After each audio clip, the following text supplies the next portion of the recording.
I'm certainly, my daily work isn't diversity and inclusion. I'm not an academic, although I'm a lecturer here. So you're probably wondering why I'm up here. I feel very lucky to be here. Thanks for having me. So I'm just going to briefly introduce why I am in fact up here. So my daily work is, I contribute to the lean and agile software development movements. That's what my books are about. Also this new movement called the DevOps movement, which is about getting better at software development and IT performance. And it turns out that culture is really important in DevOps. We talk a lot about culture. And under the guise of researching DevOps, I have large amounts of survey data where I've actually asked engineers questions about culture and identity.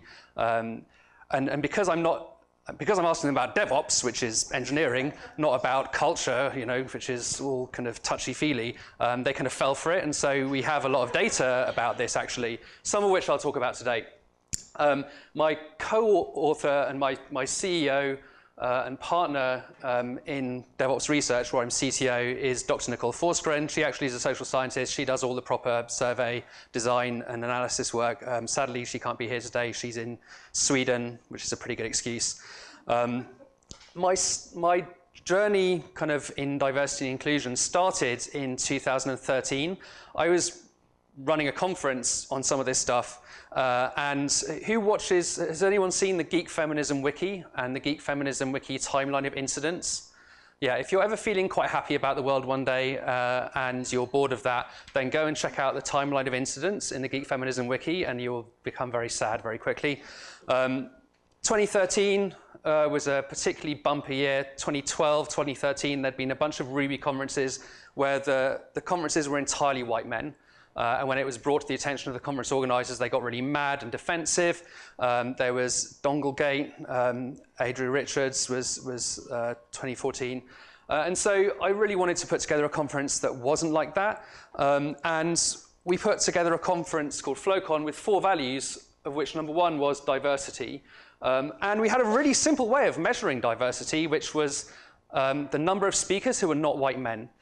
And by putting this at the heart of everything we did, the first year we ran it in 2013, 40% of the speakers were not white men, and in the second year, 50% of the speakers were not white men.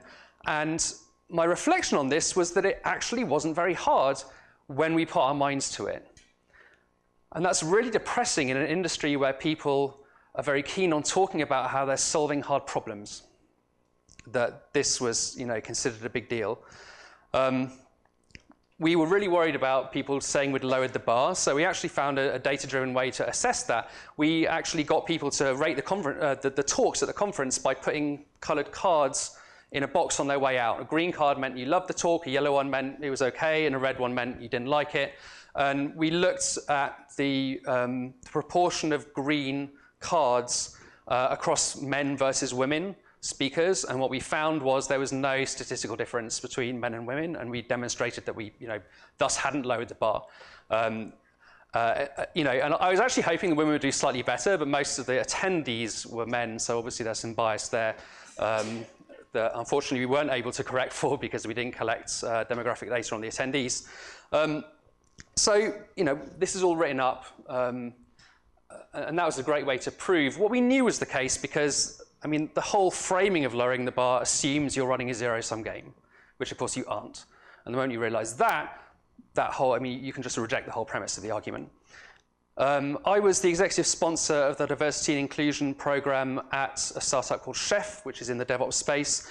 And then I gave the keynotes at the Industry Agile Conference this year, or one of the 3 keynotes, which was not supposed to be about this stuff at all. But then 4 days before I gave my keynote, the Daymore news story broke. And I was so mad about it that I basically rewrote my keynote to add an entire section on the end about why it was total nonsense, which is what I'm going to give today with some additional reflections on what I've heard now. So it's basically my 20-minute syllabus by a white dude, 4 white dudes, like 101 education on why this is complete nonsense. And if you're a white dude, hopefully this will help you make this argument, as we should all the time in our daily work in the industry. If you're not, then hopefully this will prove both cathartic and validating, which I think is also important, because like maybe you, like me, when this thing came out, you were like, oh no, maybe he's making some really good points. And then you read it and you realized he was, recycling arguments that we debunked decades ago, and then were very depressed about the way that it was received as some piece of genius. So without further ado, this is the key claim that Damore makes. The distribution of preferences and abilities of men and women differ in part due to biological causes, and that these differences may explain why we don't see equal representation of women in tech and leadership.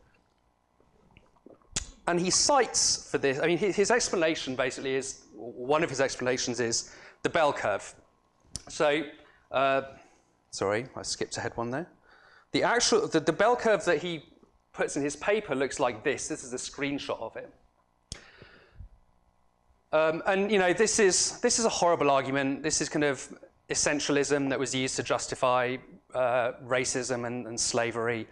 So it has a pretty horrendous past, and it's very depressing that we're seeing this put forward in 2017. But what's even worse is that the bell curve doesn't actually look like this. This is the bell curve in math, and there's more recent research that shows that if you correct for inclusivity, there's actually no difference. But the difference based on this research is so tiny that wherever you draw the vertical line, which is your bar for being amazing, you're still going to get about 50% men and women. So that, as an explanation of the fact that less than 20% of people in the industry in tech are not white men in the US, it just doesn't work. The other thing that he cites is personality traits. So this is Damore's field guide to female personality traits, where he talks about empathizing versus systematizing, the fact that women are more agreeable. Can't imagine why you'd want to be more agreeable in a patriarchal industry like tech. Where would that get you? Higher neuroticism and less status seeking.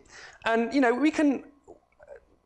we can challenge the extent to which this is biological versus environmental. Best evidence suggests there's a number of different factors that are interacting in order to produce these traits, which are measurable and can be measured to be real. But the other thing that I want to point out is some of these things are actually good in the context of building software products. Empathizing with your customers and the people you work with is actually really important if you want to build good products. The main failure mode I've seen in the industry is not a failure to systematize effectively enough. It's a failure to build good products and to build effective teams. So my personal observation on meritocracy, what I'm looking for when I'm hiring people is not the ability to systematize really effectively and write codes that makes me very excited. It's how well they're going to interact with the people that they work with, how effective they are actually asking good questions and working with customers and other people. So empathy is really important to me. It's something we actually know is very important in high-performing teams. I don't like working with people who aren't agreeable. That tends not to produce effective teams either, in my experience. So the idea that all these things are bad is deeply flawed. Some of the practices that the Agile movement has advocated over the years, things like pair programming and continuous integration, these are core practices in extreme programming, part of the Agile movement, they correct for stereotypical male behavior, which is sitting in a corner with your headphones on for days, churning out code without talking to people. So some of these core practices in Agile correct for that stereotypical male behavior because it's bad. The first principle of the Agile Manifesto is people and interactions over process and tools. Maybe agreeableness and empathizing is useful.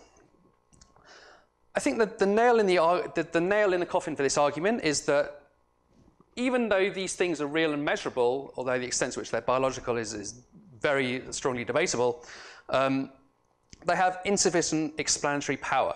Damore actually cites a bunch of scientists who wrote an article in Quillette, and one of the people who he especially cites is a guy called Professor Schmidt.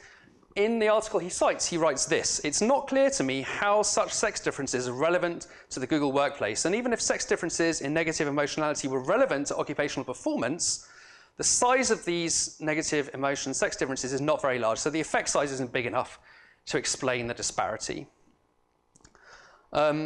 So you just can't go from this, which gives you this, to less than 20% of the industry being not white men. The math just doesn't work. There is something, however, that does explain the huge disparity in our industry, and that is having to work with people like James Damore. And I actually have science to back me up on this. One of my favorite studies that was done on the causes of highly undiverse cohorts within various industries is this paper that was published in 2016 by Sarah Jane Leslie and her collaborators in Science. Expectations of brilliance underlie gender distributions across academic disciplines. And of course, this was done in academia, but I think the results are very generally applicable. And actually, me and Nicole Forsgren are working on reproducing this using our data in the software field right now. So she examined 4 different hypotheses to explain lack of diversity. 1, gender differences in willingness or ability to work long hours. Number 2, the thing which James Damore cites, gender differences in the high end of the aptitude distribution, in other words, ability. Number 3, the other thing that James Damore cites, the extent to which a discipline requires systematizing over empathizing. And then 4, the extent to which practitioners believe that raw innate talent is the main requirement for success. The extent to which practitioners believe that raw innate talent is the main requirement for success. And out of all these 4 hypotheses, the only one that correlates with a significant difference in gender distribution is this one. And there's a similar effect with regard to race. So what's causing the problem is the belief that innate talent is required by practitioners. And this goes back to the meritocracy piece. What I'm looking for, again, when I hire people, is not innate ability at software. What I'm actually looking for is some of these social and cultural things and the ability to learn and acquire new things quickly, a growth mindset. This belief is basically about a fixed mindset, and this is I'm referring to Carol Dweck's work here. This is basically, if you have this belief, you have a fixed mindset attitude towards the people who you're hiring. That's wrong and really dangerous. Paul Graham actually has this belief. It drives me up the wall. He bangs on about how we need to increase immigration because there's a small number of super geniuses and that's who we need. You may have noticed I'm an immigrant, so I have nothing against immigration, but it's hugely damaging, this belief. So what's worse than Damore saying this stuff and the fact that he's wrong about it is the fact that people believe it. That's the problem. And that combines with unconscious bias. And again, my favorite paper on this, paper by Moss Rakusin and some collaborators, where they sent a bunch of resumes. It's very similar to the one that you talked about earlier, Aubrey, is where you take the resumes and you send them the same resumes with men or women's names at the top to professors, and they rate them in terms of competence, hireability, and mentoring, and salary. And this is the difference in terms of how they rate them for competence, hireability, the amount of mentoring they're going to give them, and the salary. 31,000 for a dude, 26,500 for a woman, same resume. And probably the worst thing about this is that the same effect is true for men and women professors. There's a little bit of James Damore in all of us. Because, of course, it's systemic. So, I'm profoundly depressed that we're still having this conversation in 2017. It's like we're back in the 60s, except that the 60s were actually much better than this, because there was a large number of women who were laying the foundations of our field in the 60s.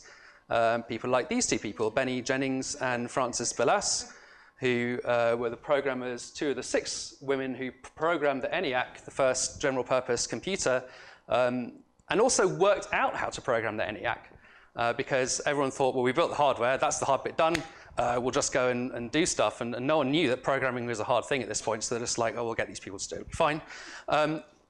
These people were forgotten about for 50 years. When they found the photos in the archives of these women, they thought they were models.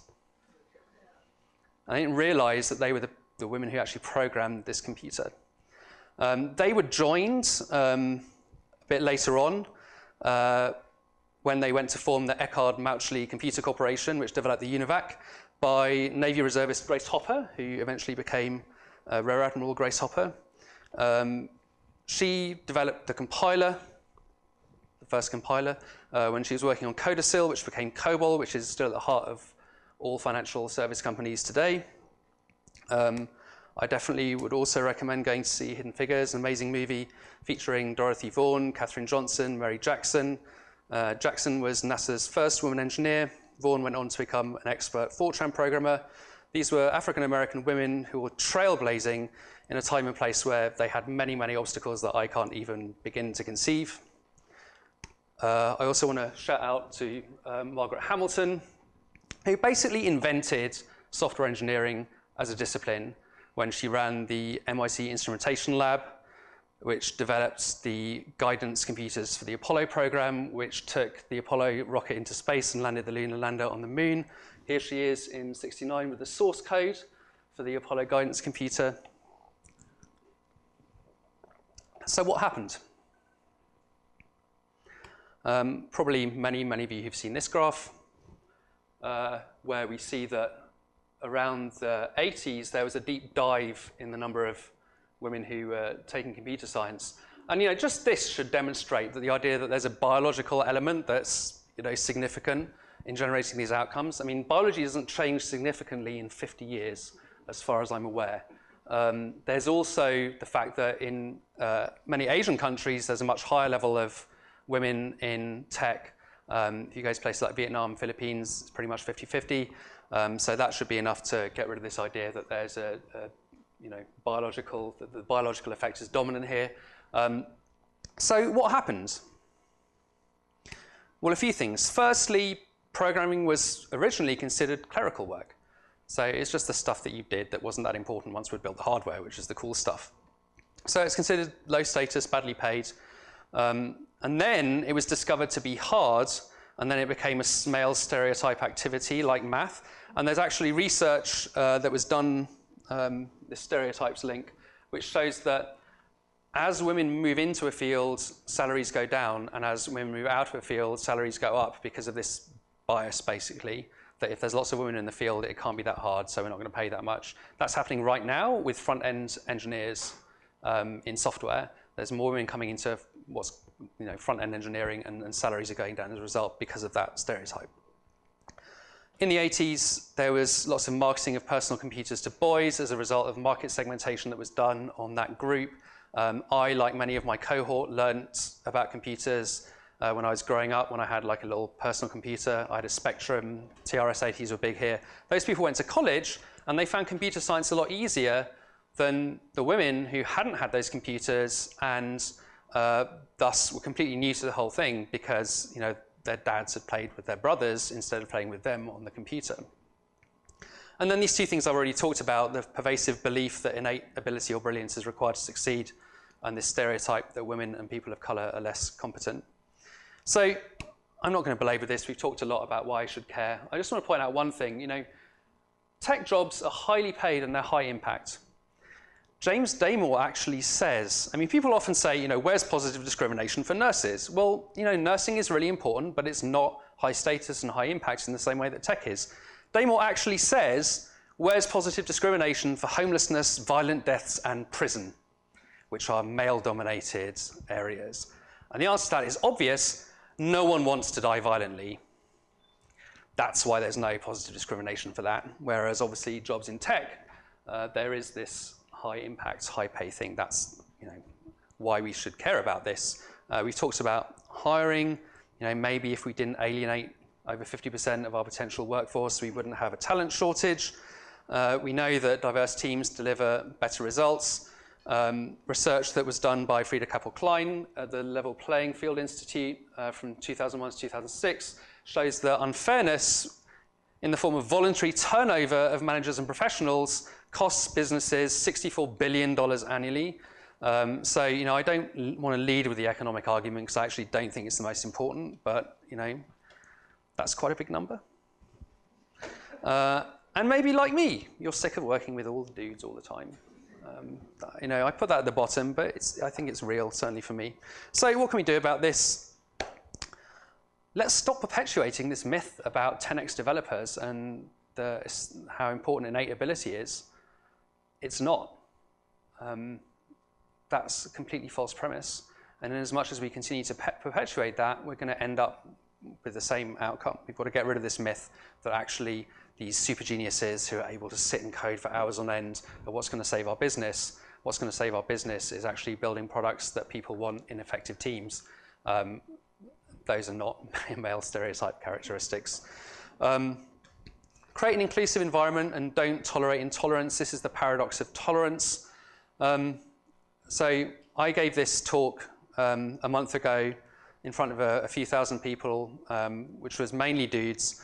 But as I said then, you can talk to pretty much any woman in the software industry, and pretty much every woman will have a story about being passed over for promotion in favor of someone less competent, being sidelined, being paid less for the same work, or being sexually harassed. That's the reality. We have to believe those people, apart from anything else. One thing that I tried to do when I was executive sponsor of the Diversity and Inclusion Program at Chef is measuring salaries by role. So you look at all the Dev 1s, all the Dev 2s, and all those various other roles and look for disparities in terms of gender, in terms of race. Race was really difficult because we didn't collect that information in the HR systems. And this is one of these things where when you're small, if you don't start collecting that information and you grow and you grow and you grow, at some point you're like, oh, we can't even get this information. So this is something where actually, if you don't start thinking about this from the beginning, you just can't get the data in the first place to do the analysis. And that's the biggest problem that I ran into, is just not having the data to be able to even know what the situation was, let alone being able to correct for it. So, and actually working out what questions to ask. I mean, in the US, we have the census questions, which you can use. In other countries, they use completely different classifications. So that's something we had to worry about when we were doing the State of Development survey, but actually collecting this information so you can do this analysis is really important. We've talked about hiring, but in my experience, a big thing is tenure. How long have you been at the company? How quickly did you progress up the different grades? Job satisfaction, I'm going to add that question you had about belonging to that as well. That's great. And we've spoken a lot about recruiting and performance reviews. So I don't have to talk about I don't have time to talk about a few things. Should Damore have been fired? Yes, of course she should be fired. In industry, everyone has a contract where you can be fired for any reason at any time, and people are fired for a lot less than creating a hostile work environment. And creating a hostile work environment is something that you should be fired for. It's illegal. Aubrey said that there's no legal way to significantly increase diversity rapidly. I disagree with that. We can just fire all the assholes. Problem solved. So, I mean, really, if you found all the people who are creating a hostile work environment and fired them, that would probably solve a significant amount of the D&I problem that we have. Does Damore have a case for unfair dismissal? Very unlikely. He's found some very obscure clause that he's hired a very expensive firm to try and fight this on. Ellen Powell's case didn't fill me with confidence about our legal system, but even in spite of that, I think it's very unlikely, and I'll be very sad if he succeeds. I want to have a big shout out to all the people in industry who I follow on Twitter, who you should all follow if you don't already, who are talking about this stuff all the time. Guess how many death or sexual assault threats I got on Twitter for talking about this in front of a few thousand people and then having it go online and retweeted by hundreds of people? Any guesses? None. That's correct. No one. I mean, some people were like mad at me about the arguments, but no one did that. These people, at least the ones who aren't white dudes, which is the vast majority of them, every day they get all this stuff sent to them through every possible medium about, just really unpleasant things all the time. This is why it's important for men to talk about it, and why I put this together, so that we white dudes can do our work and talk about this stuff all the time. Because what I actually got was people being like, "Oh, well done, Jez. Thank you for being so brave." So I'm not complaining, but that's horribly inequitable. You probably have read all this stuff, but if you haven't, you should. Why Women Leave Tech is really interesting. It's kind of a Google Doc with like enormous amounts of research collected together in one place that is constantly evolving. So that's a rich source of information on this if you're interested in it. That's me done. Hopefully we have some time for questions.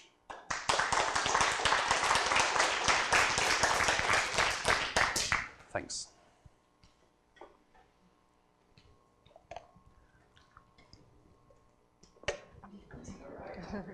I'll try to make this one easier.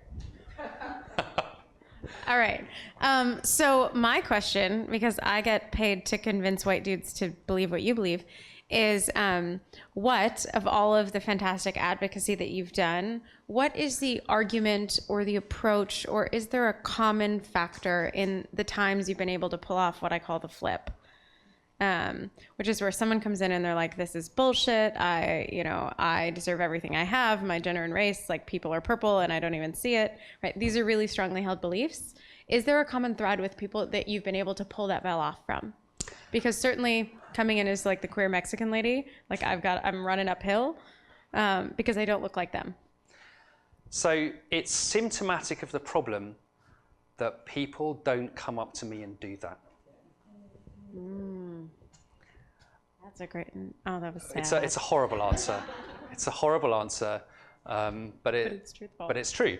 And I mean, and honestly, when people have come at me with that, they're normally so deeply entrenched in that and so confident in that belief that what I normally end up doing is blocking them on Twitter, which is probably what you do too.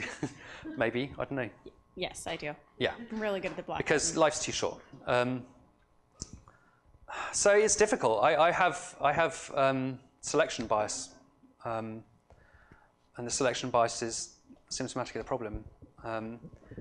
I did have people leave my talk when I gave this, like a bunch of dudes. When I said like the cause is the fact that we all have to work with people like James Damore, a bunch of dudes got up and left my talk. But that's really great. You should have taken a picture. Right? And then we picked up at that problem, like I said, right? Right. Yeah, I mean, and facial recognition technology these days is amazing. So, oh my God. Yeah, so I'm sorry, I don't actually have a good answer to that as to which of these things is actually effective.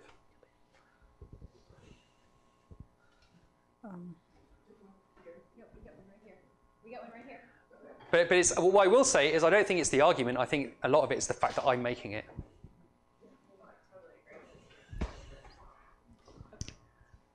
So I'd like to thank you for your talk and emphasizing culture. I'm a professor of computer science at Carnegie Mellon University, and I'm happy to report that 50% of our NUC CS majors are female. Actually, it's 49.75 according to my dean. This year it was 48% last year. We've been doing research for the past 20 years on gender differences in computer science at Carnegie Mellon.